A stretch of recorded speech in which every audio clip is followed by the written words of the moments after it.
언제 죽었냐? 창세기 마지막 장 50장 25절에 요셉이 죽으면서 마지막 유언이 뭐냐?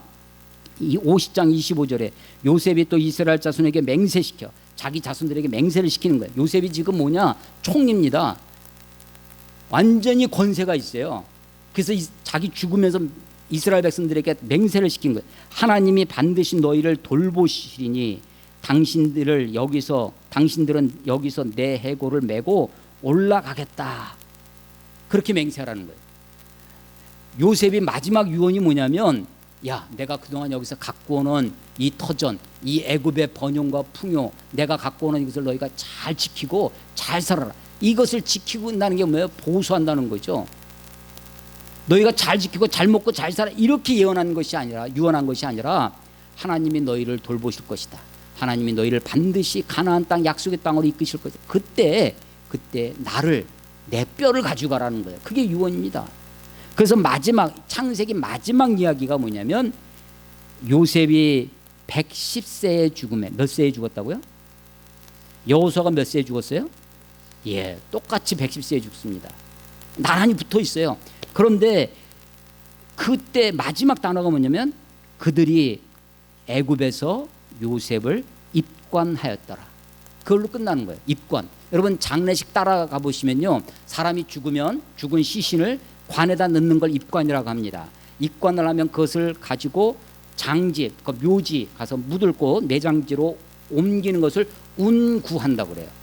운구해서 장지에 가서 그 땅을 파죠. 땅을 파서 그걸 땅 속에 내려가는 것을 하관이라고 그래요. 하관. 관을 밑으로 내린다. 하관한다고 그러고, 그리고 취토한다고 해서 흙을 이제 유가족들이 흙을 사부어서 붓고 묘를 만드는 겁니다. 자, 창세기가 뭐로 끝나냐? 요셉의 입관으로 끝나요. 여러분, 입관은 장례 절차 중에 지금 어디예요? 처음이에요. 처음. 입관하면 그것을 운구해서 하관하고 매장을 해야 장례가 끝나는 겁니다. 창세기는 요셉의 입관으로 끝났어요. 그러다가 애굽에서 나올 때 모세가 10가지 재앙을 하고 유월절하고 막 헐레벌떡 그냥 허둥지둥하면서 애굽에서 나옵니다. 나올 때 모세가 챙긴 게 있어요. 출애굽기 13장에 보면 모세가 요셉의 해골을, 그 뼈를 챙깁니다. 요셉의 입관과 모세의 출애굽과 몇 년? 400년 차이에요. 400년. 40년도 아니고 넉 달도 아니고 4일도 아니고. 여러분, 넉 달 전에 약속한 거 기억하세요? 아니, 4년 전에 약속한 거 기억하세요? 40년 전에 우리나라가 뭐 했다, 이런 거 기억하세요? 근데 400년, 그러니까요, 이스라엘 히브리 민족이요, 그때 모세가 율법책을, 이런 성경책이 있어가지고 날마다 성경 읽으면서 하나님 이렇게 약속했지, 날마다 기억한 게 아니에요. 책이 없었습니다. 이스라엘 백성들이 노예로 살아요. 노예로 사는데 요셉과 약속한 것, 그 맹세를 아버지가 요셉이 죽으면서 맹세를 시켰어요. 할아버지가 돼서 죽어갑니다. 얘들아, 내가 옛날에 내가 어렸을 때 우리 할아버지랑 맹세했는데 그 요셉 할아버지 뼈를 꼭 가져가거라. 계속 유언하고 몇 년? 400년이에요. 400년을 기억하는 거예요. 그걸 모세가 애굽에서 나올 때 뭘 챙겨 나오냐? 요셉의 뼈를 챙겨 나온 겁니다. 광야에서 몇 년 있었어요? 40년 동안 이 해골을 옮겨가는 걸 뭐라고 한다고요?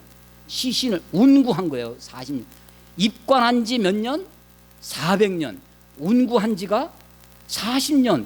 운구에 와서 요단강을 건너와서 세겜에 와서 여호수아가 죽은 다음에 이 요셉의 뼈를 어디에 묻어요? 32절에 보면 세겜에 장사합니다. 세겜.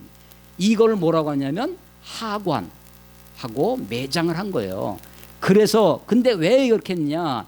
야곱이 그 밧다나람 하란 땅에 갔다가 돌아와서 정착한 곳이 세겜입니다.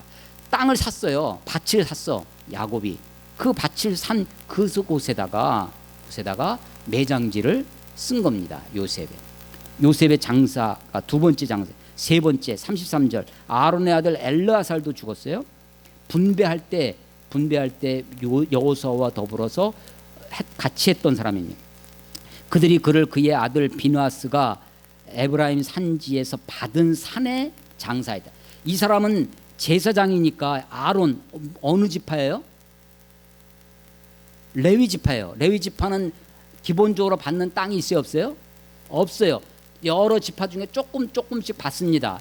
그래서 이 엘르아살은 어디를 받았냐면 에브라임 지파가 사는 곳에 그것도 산지 조금을 받았어요.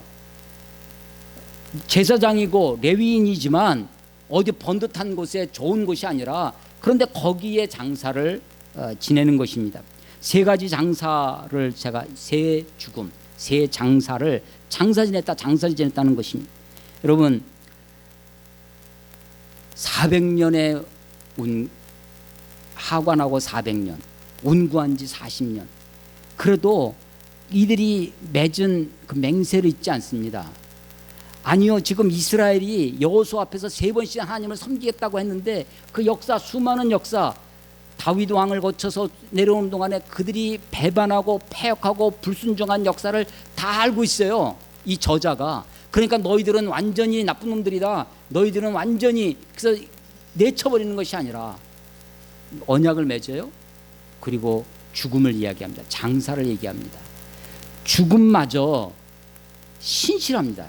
요셉도요, 여호수아가 내가 민족을 이끌고 전쟁의 영웅이니까 내가 이만큼 수고하고 이렇게 큰 일을 했으니까 나한테 좀 더 줘야 되는 거 아니냐? 내가 교회를 세우고 개척을 하고 40년 30년 목회했으니까 나한테 퇴직금 이만큼 더 줘야 되는 거 아니냐? 전멸금 줘야 되는 거. 지금 교회가, 한국 교회가 분란을 일으키는 게 그거 아니에요 지금 교회들마다 법적 소송이 붙어 있고 하는 것 중에 내용이 돈 문제입니다.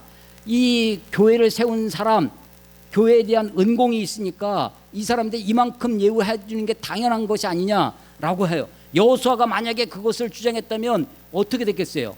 좋은 땅 다 차지했겠지. 넓은 땅 차지했겠죠.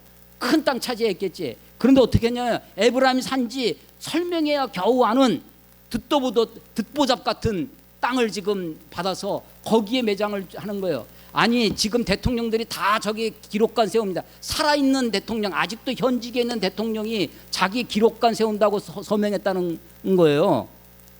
아니, 죽으면 다 대통령 기념관 만들고 하는 거죠. 그런데 지금 여호수아가 자기 죽음을 멋지게 치장하고 멋지게 하지 않습니다. 자기 자손들을 위해서 그렇게 하지 않아요. 정말 하나님 앞에 신실한 지도자의 모습입니다. 아니, 당대의 사람, 지금으로 얘기하면 여호수아는 정치 지도자죠. 권력을 쥐고 있어요. 그리고 이 요셉의 죽음은 400년, 440년이에요. 이것은 어떻게 보면 그들의 정신입니다. 어쩌면 그들의 신앙과 같은 거예요. 그것도 신실하게 지킵니다. 엘리야살은 누구냐? 제사장입니다. 종교 지도자죠.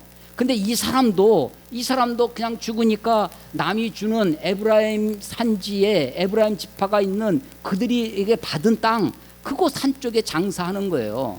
그러니까 이냐면 이들은요, 자기가 가지고 있는 권력이나 그것이 종교 권력이든 그것이 정치 권력이든 그것이 어떤 것이든지 그것을 가지고 자기의 탐욕, 자기의 이익을 위해서 살지 않았습니다. 이들은요, 끝까지 신실하게 살아요. 440년을 끈질기게 신실했던 겁니다. 마지막 죽는 순간까지 자기 권력을 이용하지 않고 에브라임 산지 딥나세, 저도 입에 잘 안 붙어요. 그 땅을 위해서 자기 죽음을 맞이하고 하는 것입니다. 그러나 죽을 힘을 다해서 마지막 죽을 때까지 이스라엘 백성들에게 요청하는 게 뭐냐면 너희들이 섬길 자를 오늘날 택하라는 겁니다. 나와 우리 집은 하나님만 섬기겠다. 권력을 섬기지 아니하고 물질을 섬기지 아니하고 그렇게 살겠다는 것입니다. 그래서 지금 3번의 신앙 고백이 있어요. 그들의 배반, 그들의 불순종을 다 알고 있는 이 저자가 마지막으로 써놓은 게 뭐냐? 여호수아의 죽음과 장사, 요셉의 440년간 긴 세월의 운구와 하관, 매장 이야기, 그리고 엘르아살이라고 하는 종교 지도자의 죽음과 장사의 이야기를 마지막에 기록하고 있어요. 이 성경을 읽으면서 이것을 묵상하면서 이게 옛날에는 그냥 건성으로 이렇게 건성은 아니지만 그래도 또 다른 쪽에서 은혜를 받았죠. 아니, 옛날에는 14절 15절 오늘날 너희가 섬길 자를 오늘날 택하라 이 말에 막 가슴이 뛰고 했었는데 뒷부분 마지막 죽음의 이야기가 더 다가옵니다. 죽음과 입관, 운구, 장사. 하나님은 여전히 우리들에게 신앙의 결단을 요청합니다. 주님도 제자들에게 너희는 나를 누구라 하느냐라고 물으시죠. 예수님의 부활을 믿지 않던 도마에게도 손을 보여주시면서 한번 여기다 손을 만져봐라. 도마가 나의 주 나의 하나님이라고 신앙 고백을 합니다. 여러분, 신앙 고백 참으로 소중한 겁니다. 귀한 거죠. 우리가 날마다 결단하고 날마다 결심하고 살아야 할 것입니다. 그런데 나의 결단과 나의 결심이 작은 물질적 탐욕과 권세에 그만, 그래서 우리의 죄성이 우리의 탐욕과 교만의 틈을 타고 거기서 무럭무럭 자라고 있어요. 세 사람의 죽음의 이야기를 묵상하면서 이 사람들이 마지막 죽음마저 신실하게 성실하게 살지 않았냐고. 너희도 이렇게 살아야 된다고.